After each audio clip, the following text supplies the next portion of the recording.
C'est mon opinion. Mon opinion. C'est mon opinion. C'est ton opinion. C'est notre opinion.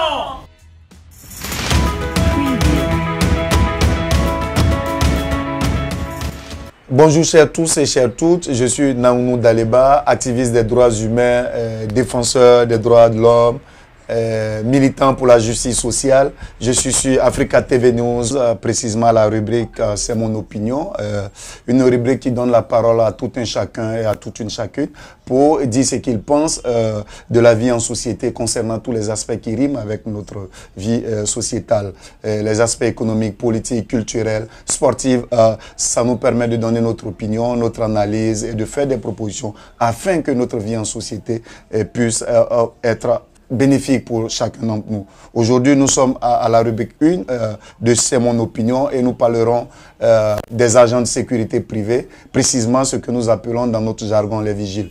Je donnerai mon opinion de leur situation sociale, de leur situation de travail, afin que le décideur puisse apporter une solution à tout ce qu'il rencontre. Et enfin, comme je le dis, c'est mon opinion. Je peux être dans le vrai ou dans le faux, mais c'est mon opinion, une opinion qui peut être respectée, qui peut être contrariée et qui peut être améliorée. Merci d'être sur Africa TV News et je pense que cette rubrique nous permettra d'améliorer notre société. Merci chers tous, comme je l'annonçais tout à l'heure. Il s'agit de parler de la situation sociale professionnelle des agents de sécurité, communément appelés les vigiles en Côte d'Ivoire. Un secteur d'activité qui aujourd'hui emploie des milliers de personnes en se référant au dernier rapport de la Commission nationale des droits humains qui met en exergue ce travail énorme qu'abat les agents de sécurité, les vigiles. En somme, il s'agit de quoi? Il s'agit d'analyser aujourd'hui la situation des agents de sécurité, vu aujourd'hui l'actualité concernant ces acteurs plus ou moins importants de notre sécurité. Vous êtes sans ignorer que depuis quelques semaines, vous avez entendu parler du limogeage d'un agent de sécurité qui était passé sur les télés, une télévision nationale privée pour donner son opinion, pour donner son analyse sur la situation de précarité que connaissent les agents de sécurité. Et malheureusement, cet agent de sécurité, ce vigile a été limogé pour avoir montré de façon publique et non autorisée la marque ou l'insigne de sa société. Et ce qui m'a mené à réfléchir sur les conditions de travail de ces agents qui méritent tout un peu qu'on s'apaisantisse et qu'on comprenne dans quelles conditions ils travaillent, surtout qu'il y a 2-3 jours, avec le drame qui est survenu à Treichville, avec la mort d'un agent de sécurité dans l'exercice de ses missions, qui a pris une balle perdue au cours d'un braquage à Treichville il y a de cela 2-3 jours. Mon opinion me permet aujourd'hui de dire que les agents de sécurité exercent dans des conditions que tout le monde connaît. Ce sont des agents qui sont transformés en dehors de la réalité et en dehors de leur charge régalienne et de surveiller soit des commerces, de surveiller des sociétés, de surveiller peut-être des hommes privés, des hommes, comme je peux le dire, des hommes politiques, de surveiller des hommes, des biens et des hommes, mais qui se retrouvent à faire des activités qui, selon moi, n'entrent pas dans leurs fonctions. Ils se transforment en balayeurs, ils se transforment en porte-fer, ils se transforment même souvent en des agents qui font, comme je peux le dire, qui mendient. Et cette situation n'honore pas le vigile, l'agent de sécurité, qui malheureusement est le dernier maillon de cette chaîne qui engage beaucoup d'argent. Selon, comme je l'ai dit, le dernier rapport du CNDH, ce sont plusieurs centaines de milliers de personnes qui exercent dans ce milieu. Et malheureusement, leur situation sociale n'est pas reluisante, moins aussi que leur situation professionnelle. Ils font face à la précarité ambiante, leur tenue, leur salaire, on n'en parle pas. Aujourd'hui, avec ce que nous avons comme information, selon nos enquêtes, ils sont payés généralement entre 30 000 et 65 000. 60 000 qui est le SMIC, 30 000 qui est en dessous et en deçà du SMIC. Et souvent, ils se retrouvent à travailler pendant des heures, au-delà des heures que reconnaissent notre loi sur le travail, selon la norme du travail en Côte d'Ivoire. Ces agents qui se frappent un boulot et qui travaillent énormément sont, comme je peux le dire, exposés souvent à un risque sécuritaire. Parce qu'eux-mêmes ne se protègent pas. Eux-mêmes n'ont pas les moyens de se protéger. Comme je l'ai dit, ils travaillent avec quoi?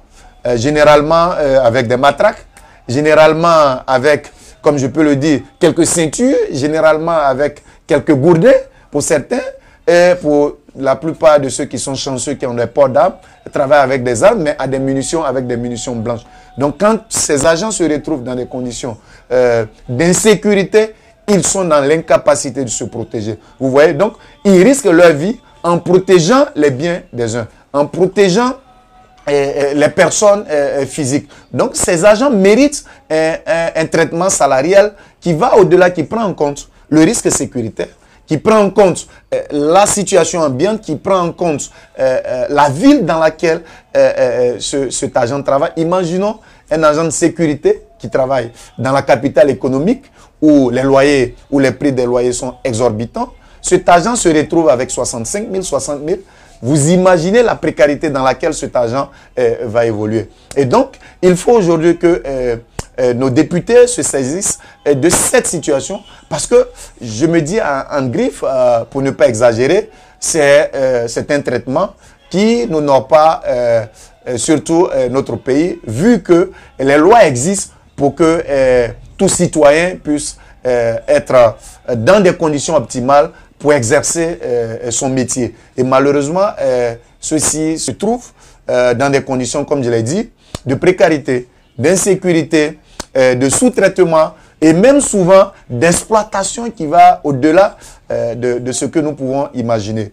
Et je l'ai dit en donnant l'exemple de cet agent de sécurité, Lassina Siloué, qui a été renvoyé avec des droits de renvoi de licenciement au-delà de 49 000 francs après 7 ans d'exercice. Nous pouvons mettre aujourd'hui dire qu'il est temps que nos législateurs, il est temps que le gouvernement, il est temps que le ministère du Travail, il est temps que le ministère de l'Intérieur et de la Sécurité puisse jeter un coup d'œil sur cet emploi, sur ce secteur qui embrasse beaucoup d'argent.